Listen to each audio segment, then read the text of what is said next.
बिस्मिल्लाहिर्रहमानिर्रहीम। बोलते कालम के साथ मैं आमिर जहान। और अमेरिका ऐसे नहीं जा सकता, अमेरिका को कुछ ना कुछ देकर जाना पड़ेगा। वो बात है जो कि इस वक्त ज़ुबान ज़द-ए-आम है। ईरान ने मज़ीद 6 शराइत जो हैं, सख्त शराइत आबने हर्मुज़ के खोलने के लिए रख दी हैं। ये जो डोनाल्ड ट्रंप बयान दिया करते थे कि आबने हर्मुज़ सुबह खुल जाएगी, शाम खुल जाएगी, वो अमान ईरान मुज़ाकरात को लेकर ये बात कर रहे थे कि ईरानी हमसे रब्ता कर रहे हैं। तो ईरानियों ने साफ इनकार किया कि हमारा अमेरिका के साथ कोई ऐसा रब्ता नहीं है जिससे आप ये समझ सकें कि हम अमेरिका के साथ किसी मुज़ाकरात की टेबल पर जा रहे हैं। लेकिन अगर आपने हर्मुज़ खुलानी है तो फिर 6 शराइत जो है उनको पूरा करना होगा। पासदारान इनकलाब की जानिब से ये 6 शराइत जो हैं ये पेश कर दी गई और उसको पूरी दुनिया के मीडिया ने हाईलाइट भी कर दिया। यानी अमेरिका अगर जाना ही चाहता है, जिस तरह से मैंने कल भी एक व्लॉग किया था जिसमें मैंने बताया था कि अमेरिकी जनरल ने भी कहा कि हम जंग के ज़रिए ईरान से शराइत जो हैं तस्लीम नहीं करा सकते। मुज़ाकरात की टेबल पर जाना होगा और कशीदगी को कम करना होगा, यानी अपने घोड़ों को पीछे खींचना होगा वापस, ताकि जो मामलात हैं उनको तय किया जा सके। इस पर अब जो है ईरान ने अपनी 6 शराइत जो हैं वो रखती हैं और काफ़ी कहा जा रहा है कि अमेरिका इसके बगैर जो है ख़ित्ते को छोड़कर नहीं जा सकता। और ये शराइत जो हैं उसमें एक चीज़ ये भी बता दूँ कि इसमें न्यूक्लियर शामिल नहीं है, यानी न्यूक्लियर के जो उनके प्लांट्स हैं, पावर प्लांट्स हैं, वो शामिल नहीं हैं, क्योंकि अमेरिकी मीडिया के मुताबिक अमेरिका पहले ही उससे जो है वापस भाग चुका है कि अब वो न्यूक्लियर की बात नहीं करता, सिर्फ आबने हर्मुज़ की बात करेगा।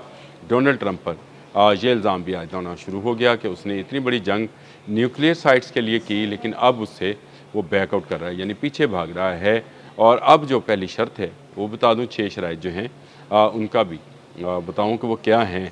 पहले ही बहुत सख्त शर्त है और वो है तौहीन, धमकियों और तौहीन का ख़ात्मा। यानी डोनाल्ड ट्रंप जो वो ट्रुथ सोशल पे पेड मैसेज जारी करते हैं पूरी दुनिया के लिए कि अब मैं उड़ा के रख दूँगा, मैं उसकी जो है सकाफ़त और तहज़ीब को तबाह कर दूँगा, मैं ईरान के लोगों को ईरान दुनिया से मिट जाएगा, फिर पता नहीं क्या। आपको अगर 28 फरवरी से पहले और 28 फरवरी से चंद दिन पहले और उसके बाद 40 रोज़ा जंग के दौरान और अभी ये हालिया जो सारा फेज़ गुज़रा 7 जुलाई के बाद, उसके तमाम बयानात को आप ज़रा सामने रखें। लगता ऐसे था जैसे आज नहीं तो कल, कल नहीं तो परसों जो है ईरान को तबाह बर्बाद कर दिया जाएगा। लेकिन हर मर्तबा ईरान की तरफ से ऐसा जवाब आया कि फिर अमेरिका खुद ही लाजवाब हो गया। डोनाल्ड ट्रंप को वापस मुज़ाकरात की तरफ भागना पड़ा। उन्होंने कहा ये सिलसिला बंद होना चाहिए, ये जो है कि आप पर हमला किया जाएगा, आपको ये किया जाएगा, ये किया जाएगा, मुज़ाकरात पर आएँ तो ये नहीं चलेगा। यानी धौंस धमकी धांधली वाला मामला जो है यहाँ पर आपको ख़त्म करना होगा। फिर उसके बाद है कि जंग का मुस्तकिल ख़ात्मा, यानी अमेरिका हमेशा हमेशा के लिए जो है वो निकल जाएगा और अपने इलाके में मौजूद जो इत्तेहादी हैं उनको भी जो है ख़त्म करेगा। और इसके साथ साथ इसराइल को कहेगा कि वो जो उसने शाम, लेबनान और इराक़ में उद्यम मचा रखा है उसको भी वो ख़त्म करेगा। गज़ा का इलाका भी जो है उसमें भी अमन कायम होगा। ये अमेरिका इसकी गारंटी करेगा और इसराइल को मनाएगा। उसका इत्तेहादी है, उसके कहने पर ये जंग करने के लिए आया था, अब उसको जो है वो करेगा। फिर उसके बाद आता है जी बहरी नाकाबंदी और फ़ौजी इनखला।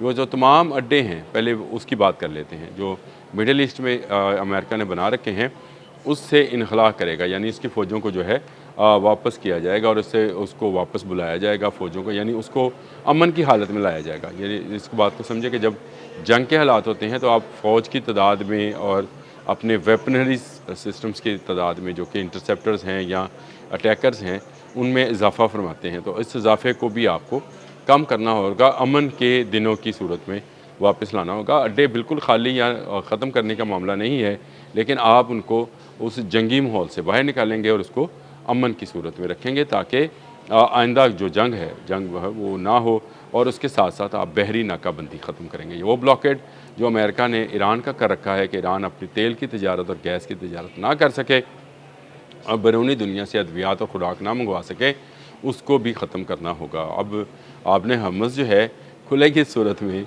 जब ईरान का ब्लॉकेड ख़त्म होगा। और ये मैं पहले दिन से कहता हूँ, ये खलीज फ़ारस है, इसको फ़ारसियों के लिए ही मुख्तस रखना चाहिए।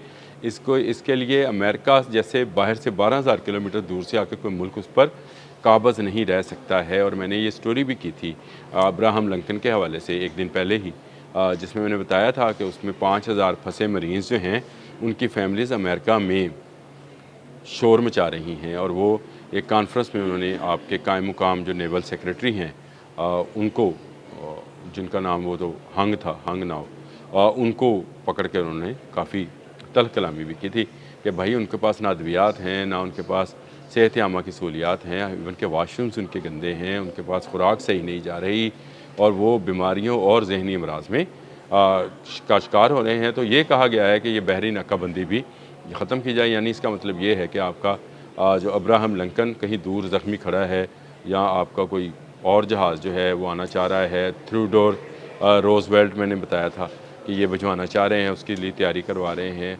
जॉर्ज डब्ल्यू बुश इसी इलाके में मौजूद है, तो इन सब को यहाँ से निकालना होगा। दूसरा इसके बाद आ जाए इनकी जो पाँचवीं शर्त है वो है जंग के नुकसानात का मुआवजा। यानी अभी तक अमेरिका ने जो जंग में नुकसान पहुंचाया है उसको दिया जाए। ये मैंने पहले भी बहुत लंबा चौड़ा इस पर डिस्कशन की थी और मैंने बताया था कि ईरान इस तरह नहीं चाहता है कि अमेरिका उसके पैसे दे दे। वो चाहता ये है कि आपने हर्मस पर जो टैक्स आयद किया जाएगा उसमें से एक अमाउंट जो है मुस्तकिलन वो ईरान को फ़राहम की जाए। वो जब वो पूरे हो जाए तो वो वाला टैक्स जो है वो निकल जाएगा, बाकी राहदारी टैक्स तो रहेगा, लेकिन एक सर्टन अमाउंट या एक सर्टन फ़ी जो है वो सिर्फ इस नाम पर जो ये जंग मुसल्लत की गई जिसमें आपके तमाम जीसीसी ममालिक शामिल थे, इसराइल शामिल था और अमेरिका शामिल था।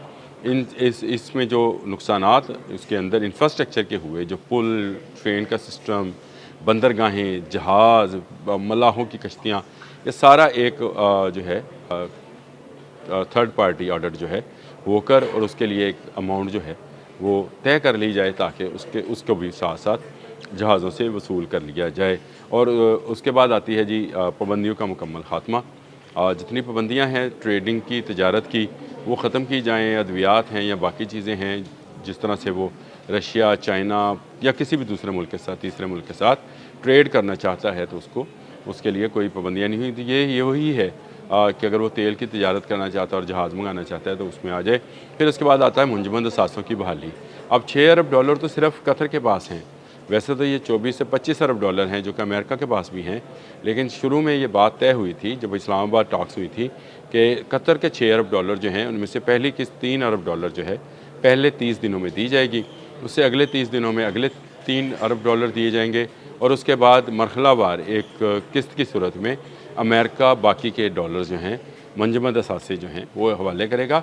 ये मंजमद असासों में सिर्फ नकद रकम नहीं है, इसमें गोल्ड भी है, इसमें डायमंड्स भी हैं, इसमें बिल्डिंग्स भी हैं जो ईरानी गवर्नमेंट की थी। ये वो 6 शराइत हैं जो कि अब पासदारानी इनकलाब ने दे दी हैं।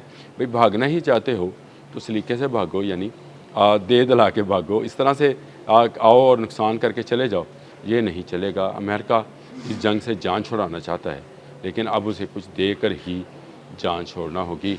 पासदारानी इनकलाब ने साबित किया है कि अगर साबित कदमी के साथ खड़ा हुआ जाए तो बड़ी से बड़ी ताकत को घुटनों पर लाया जा सकता है। अब तक के लिए इतना ही। अल्लाह।